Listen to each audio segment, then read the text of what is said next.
So, a little backstory to what you're about to watch. About a year ago, I received an email from the author of this poem. Her name is Jayne Pearl. And she reached out to me and she was inquiring about how to find who shot a specific photo or how she could obtain the rights to a photo that she had seen in a workshop and then had actually found on Katu.com. So, doing some research, I ended up calling the Albany Democrat Herald. They put me in touch with the Associated Press, and then I relayed that information onto Jayne, and she ultimately was able to purchase the rights to this photo that she had seen in a poetry workshop. Well, one conversation led to another, and we got to talking, and we did a series of interviews, and we learned more about what she did. She basically wrote a poem about the Labor Day fires that we had here in Oregon, specifically the Beachy Creek fire and the Lion's Head fire that converged near Detroit and wiped out most of the town.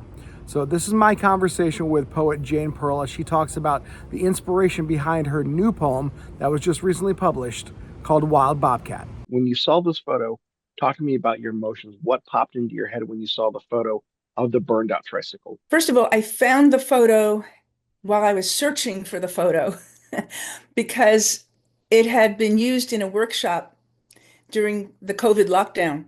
And I couldn't find my notes from that, but I did have the poem that I wrote at that workshop. It's called an ekphrastic poem, which simply means that it's based on some image.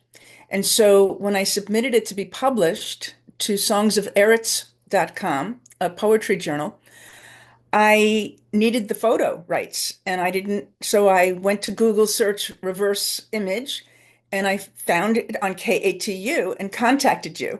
And you were so kind to look it up and direct me to Associated Press in Portland. And the woman there instantly found the and sent me a link to buy the rights to it. And so that's how the poem and the photo kind of came together. When you saw that photo in your workshop, you and I talked beforehand about just the different emotions and, trying to understand what people in the city of Detroit, Oregon were going through. What were your emotions when you saw that photo? It felt very haunting. I had never been in some place so burnt out or burnt out at all, except passing through some slum in some city. But never, and just the smoke that was still there, and the remnant of this bicycle, which represents movement and travel and accessibility, mobility, and the fact that there was no human in that picture just made me feel very desolate. And of course, being in the early part of the lockdown, we all were feeling that way for different reasons. And it just resonated for me. And the poem kind of, I know it sounds like a cliche, but it really kind of just spilled out, like almost wrote itself. When you look at the photo and you talk about an object that should be in motion but is stationary, you notice that the wheels are burned off. The only thing that really remains are the spokes and the hub. What about that part of the image really kind of helps spur your creativity? When I look at the photo of the bicycle in the forefront and the burnt out buildings in the background, I notice that the pedals are missing. And that the spokes seem warped and there's it's probably fixable, but in its current state and with the basket that on the back that's kind of old fashioned. And of course, being with all that smoke, the photo came through in sepia because that was the actual color that was there at that time. And I just imagine somebody trying to flee the fire and this being the only form of transportation and it's not working. And it was just very sad. One of the other very famous photos from that gallery was a photo of a burned out fire truck. And Mm. you would think, well, why would a fire truck be burned out? It's there to fight the wildfires. But that just kind of explained, as you said, people were in a rush to get out. So you're going to find any way you can. And unfortunately, you leave the fire truck because that's something that had to be left. What about that event have you been able to research and how much, digging did you do before you wrote this poem? I did no digging before I wrote the poem. It was in a class. The photo was, presented, and we just wrote for like 20 minutes. This probably took me 5 minutes. And usually when I write poems, I labor over every draft and I try to get it down to its core essence and because I think that's more powerful in that format in a poem, especially free verse. And um, I didn't edit this really at all. It just really came out full formed, which never happens to me. I work hard on every poem. And maybe that's why this poem was the first one of many that I'd submitted that was accepted for publication. I mean, I've published a lot of articles and books, but never my poems before this. They always say you'll remember your first time, especially with your first poem being published. Um, what are some of the feedback that you've gotten from the poem once it was finally published? Well, from the editors themselves, they wanted to know the backstory. And when I told them, they were very moved as well. And um, and they actually published with the poem a little bit of that backstory and asked me to write some of it on a more personal level. So if you go to that page at songsoferetz.com, ERETZ, you'll see both commentaries. A funny thing happened after the poem got published. I have a friend who used to live in Western Massachusetts, who I was very friendly with, and who retired to Guatemala. And I actually visited him once in 2011. And he's a poet, but we hadn't been in touch in maybe 2 or 3 years. He happened to see the poem on Songs of Eretz because he was submitting his poem there. And his actually, he's a wonderful poet. For some reason, his didn't get accepted, but mine did. But he contacted me and it put us back in touch. So it's kind of ironic in some way. I haven't really thought about until this moment that half a world away, or a quarter of a world away, I guess, an old friend through poetry connected with me. And here everyone's disconnected from their home, their work, their school, their transportation. And here through poetry, I reunite with a really good friend. That's a really cool aspect of, those of us that write and those of us that do this job for a living as journalists, we're always trying to make that connection with somebody. Speaking of that connection, when you saw the photo and, you felt immediate, kind of grief and, anguish for the people of the city of Detroit, do you have any want, need, or desire to go out and visit where that photo was taken and see what has happened afterwards and the recovery that's taken place?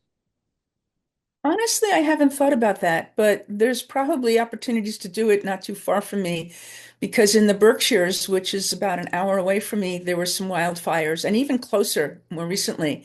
And I hadn't had an opportunity so far to go out there, but you're giving me an idea that I really should just to be able to appreciate the pathos of that because many of us are so privileged no matter what our economic circumstances, we have so many privileges in this country. And I think it's important to understand the experiences of those who are less privileged. And that's what the poem kind of evoked to me also. As somebody that has driven that route through Detroit many years before and then many years after, I can tell you it's a completely different landscape. And, Mhm. that fire could have been a whole lot worse for the Santiam community overall. When you looked at that photo in that workshop and you began to write, was there anything that you were able to kind of just like pull out and just say, I need to focus specifically on this? Was there anything that kind of really popped in your mind in that? I guess that it could happen anywhere with climate change. In a city, it could happen, what happened in Los Angeles. And I have many friends who lost their homes. Um, and I think that it made me appreciate more that I feel relatively safe, but maybe not completely. And so I'm more careful, I think. I think since reading about those fires and the more recent fires and the wars around the globe, and I work with immigrants as a volunteer, and I actually housed several this winter who were homeless. And they were young girls from Haiti. And um, so it really always puts me in very high relief what tragedies are out there and how important it is for those who can do anything, whether it's donating time or money or opening up your home. That's important to do whatever you can. In addition to, you and I have talked a little bit off camera and recording. Um, Kind of give your little backstory. How did you become a writer? What do you enjoy about that process? Oh, that's a story. I've always written. I kept diaries, which I still have from my, preteen years. They're horrible, embarrassing, and self-righteous, self-centered. But I actually had my greatest goal in life was to have a greatest goal in life. And so I dropped out of college several times because I kept getting pressured to declare a major. And I liked everything, but I didn't excel in anything. And I thought I had to be absolutely great at something to study it. And I finally decided I love writing. I don't know how good I am, but my journalism professor was very tough on me. She didn't take the BS that I gave the other professors when I came in late with excuses that were, not very honest. And she forced me to write. And we stayed in touch for many, many years. In fact, the first book that I published, I acknowledged her in the acknowledgments page. And she always said that she'd get fired if she pulled what she did now for locking me in her office and saying, "You're on deadline, right?" So, and it really made me motivated. And then and the only class I flunked in college was economics. And it wasn't quantitative, a simple supply and demand theory. And I just didn't understand it. Went to every extra help class. I did all my projects and I barely got D's. And my professor called me up and said, I never think twice when I have to flunk someone because they deserve it. I see how hard you've worked and you're not dumb. You have a mental block, but I have nothing to go on to pass you. And I said, don't worry about it. I'll take another class. It's not tragic. But later in life, a few years later, I was home recovering from some surgery, and in my house where I grew up, there was that textbook, and I cracked it open, and it made perfect sense. So I immediately applied to graduate school, had to talk my way in to NYU, which is not a slouch school, and with by pulling a guilt trip on the dean saying, wouldn't you want someone to give your daughter a break? And he let me in on probation, which I didn't meet those standards, but he thought I was doing well enough and he left me alone. And then when I finished all the coursework and I passed everything, he called me up and said, I made an interview for you tomorrow morning for a job. I said, I need to write my thesis, which is just 2 credits. And he goes, don't be an idiot. This is the economics editor at Forbes magazine is looking for an assistant, and you have the journalism and you have the economics. Go. I got the job, never wrote the thesis, never got the degree, but boy, did I get a great education and a great boost in my career. And with great trepidation and terror, I began researching, fact checking, and then writing. And it was just I'm in touch with most of the people I worked with still, and that was in 1980. I'm dating myself, but that's okay. That is one of my favorite stories. And again, like you and I have talked off recording, and I just love that story. So thank you for sharing that. It would be an honor if you could read your poem for us. Would you mind doing I'd that? love to. Yeah, it's right here. Wild Bobcat. What's left? A burned out, rusted frame, wheels stuck in muck, handlebars too hot to handle, spokes poking out, pedals MIA. Brakes broken, but superfluous. Nowhere safe to ride. Roads cluttered with debris, buildings bloated with smoke, everything, everyone smoldering. Those homes still standing, packed and ready to leave if and when perpetual evacuation alerts turn to orders. Where would they go? How would they get there? Jane, an amazing poem. We appreciate you taking a few minutes to speak with us here at K2. Um, is there anything else you want to let our viewers know about your poem, about your work, or where they can find this copy of this awesome poem? Well, I am about to launch a Substack, free Substack with my poems. So it's not up and running yet. It will be probably next month.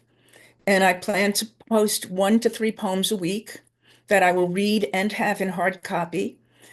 Because while I think this was wonderful to be published, it's a big process. And there's a lot of journals out there, and they're usually tiny with tiny readerships. And that's okay. That would still be a privilege. But to just get it out there. I mean, I've got hundreds and hundreds of poems and maybe 700 poems. And if I publish 10% of them that aren't too bad, that's pretty good. And then I don't have to go through all that vetting and writing and sending and following up and waiting and waiting. So I just said, I'm just putting it out there.